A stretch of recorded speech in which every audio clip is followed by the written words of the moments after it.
بسم اللہ الرحمن الرحیم۔ ڈیئر اسٹوڈنٹس، میرے پیاروں اور میرے عزیز و سامعین و سامعات، السلام علیکم ورحمۃ اللہ وبرکاتہ۔ ہمارا آج کا جو لیکچر ہے وہ اس حوالے سے ہے، جو ہمارا باب اول ہے، آج سے ہم وہ شروع کر رہے ہیں۔ باب اول عقائد کے باب میں ہے ہمارا، اس کے اندر ہم عقائد کے بارے میں پڑھیں گے، توحید، رسالت اور عقیدہ آخرت۔ اس میں ان تینوں پر بحث ہوگی، اور جو ہمارا باب دوم ہے وہ اسلامی عبادات پر مشتمل ہے، اس کے بارے میں ہم بعد میں دیکھیں گے انشاءاللہ۔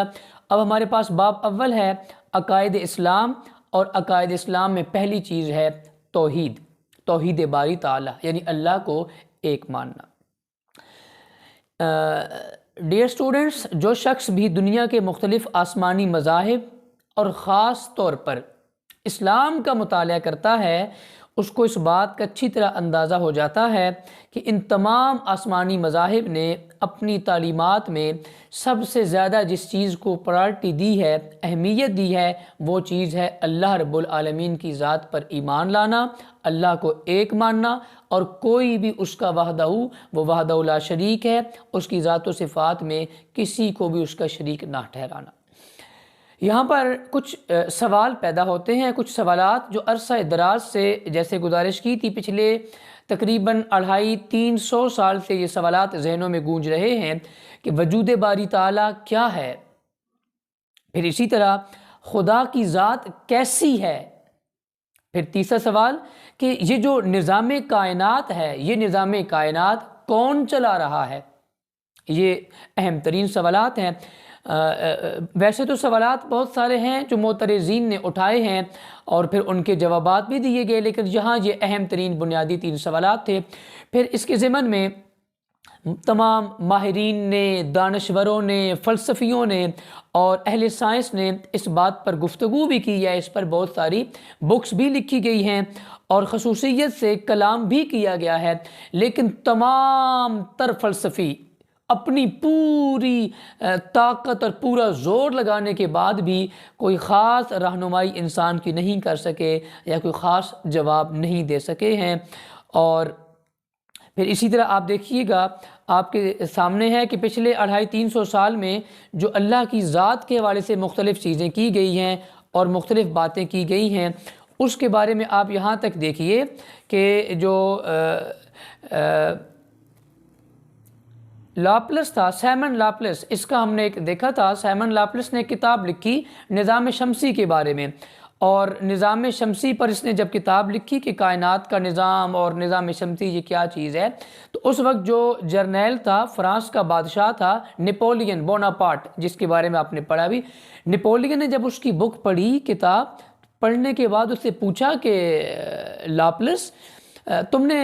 باقی تو ہر چیز اس میں بہت اچھی لکھی ہے، لیکن اس کے اندر نظام شمسی کا جو خالق ہے یا اس دنیا کو بنانے والے کے بارے میں تم نے کیوں نہیں لکھا، بالکل اس کو ٹچ بھی نہیں کیا۔ تو اس نے کہا، بادشاہ سلامت، میں نے اس کی ضرورت ہی محسوس نہیں کی ہے۔ یعنی پہلے تو یہ چیز تھی کہ فلسفیوں کو جواب ہی نہیں ملا،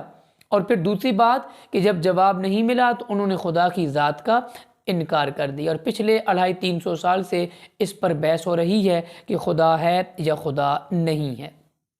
اب سب سے زیادہ ضروری بات کیا ہے؟ ضروری بات یہ ہے، جو بہت اہم ترین آپ کا پوائنٹ ہے، اور یہ پوائنٹ ہمیشہ آپ کے ذہنوں میں رہنا چاہیے، ہمیشہ رہنا چاہیے، most important point on this lecture,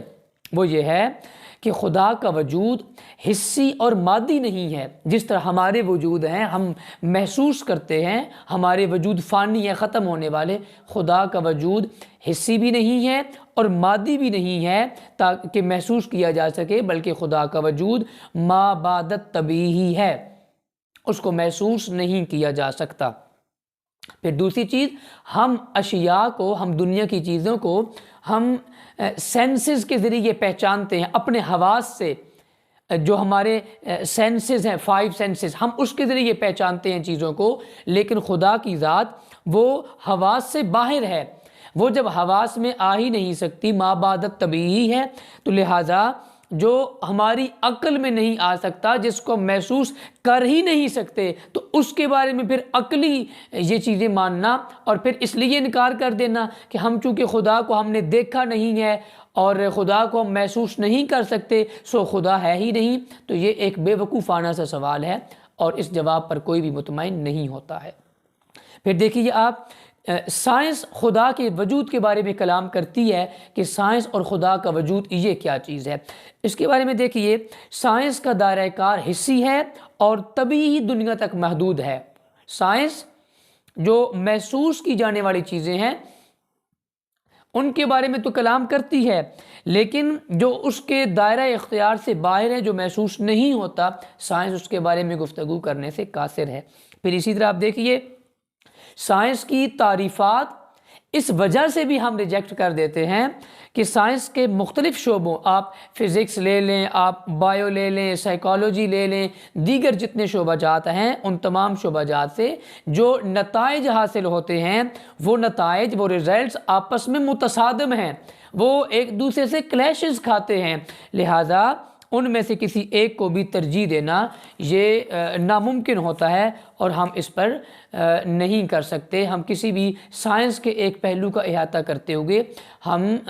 science کی تعریف کے مطابق خدا کو نہ مان سکتے ہیں، نہ سائنس کی تعریف کے مطابق خدا کا انکار کر سکتے ہیں، کیونکہ سائنس محسوسات کی حد تک تو ہے، محسوسات کی حد سے باہر سائنس کا دائرہ اختیار نہیں ہے۔ یہ ایک اہم ترین تھی۔ اس کا دوسرا حصہ کہ اللہ تعالیٰ کی ذات کے بارے میں جو قرآن سے دلائل ہیں اور اسلام کا جو تصور خدا ہے، وہ انشاءاللہ اس کے دوسرے حصے میں آپ سے گزارش کر دیتا ہوں۔ ٹائم کے لینتھی ہونے کی وجہ سے اس کو یہیں پر سٹاپ کرتے ہیں۔ اللہ حافظ۔